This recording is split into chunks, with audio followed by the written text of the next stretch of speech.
তুমি কি কখনো ভেবেছো তোমার চিন্তাগুলো সত্যিই কি শুধু তোমারই? প্রতিটি ধারণা, প্রতিটি সিদ্ধান্ত, প্রতিটি কৌতূহলের ঝলক এগুলো কি শুধু তোমার মস্তিষ্কের ভেতর এলোমেলো স্ফুলিঙ্গ? যদি তা না হয়, যদি এগুলো আসলে কোনো বৃহত্তর কিছুর অংশ হয়?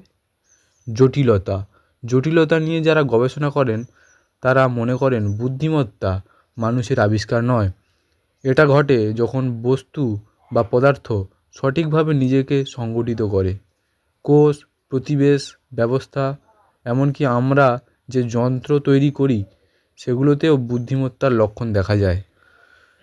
যদি এটা সত্যি হয় তাহলে হয়তো আমাদের চিন্তা করার এবং নিজেকে নিয়ে ভাবনার ক্ষমতা জীববিজ্ঞানের কোনো ব্যক্তিগত কৌশল নয়, বরং এটা মহাবিশ্বের নিজেরই একটা উপায়, আমাদের মাধ্যমে হিসাব নিকাশ চালানোর, নিজেকে দেখার, নিজেকে প্রশ্ন করার।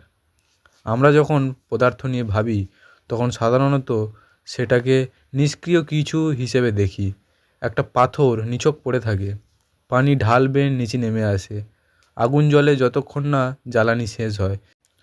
এসবের কোনোটাই আমাদের কাছে উদ্দেশ্যপূর্ণ মনে হয় না। কিন্তু তুমি যখন অন্য ধরনের পদার্থের দিকে তাকাও অথবা জীবন্ত কোষগুলির আচরণ দেখো, তখন একটা ভিন্ন ছবি দেখা যায়। এগুলো শুধু পদার্থ নয় যেগুলো পদার্থবিজ্ঞানের সহজ নিয়ম মেনে চলে। এগুলো শক্তি গ্রহণ করে আর সেই শক্তিকে ব্যবহার করে সমস্যার সমাধান করে। ধরো, উদাহরণ হিসেবে নাও বাষ্প ইঞ্জিনকে, যেটা তৈরি হয়েছিল শিল্প বিপ্লবের সময়। এটা তৈরি হয়েছিল তাপকে গতিতে রূপান্তরিত করতে।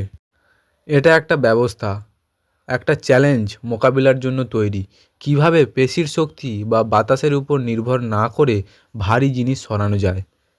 এখন একে এমন কিছুর পাশে রাখো যা একেবারে ভিন্ন।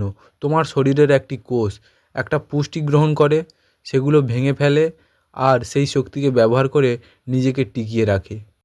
বাইরে থেকে দেখলে একটার গঠন ধাতু আর গিয়ার দিয়ে আর অন্যটার গঠন জীবন্ত পদার্থ দিয়ে, কিন্তু দুটোর সমস্যার সমাধান করে।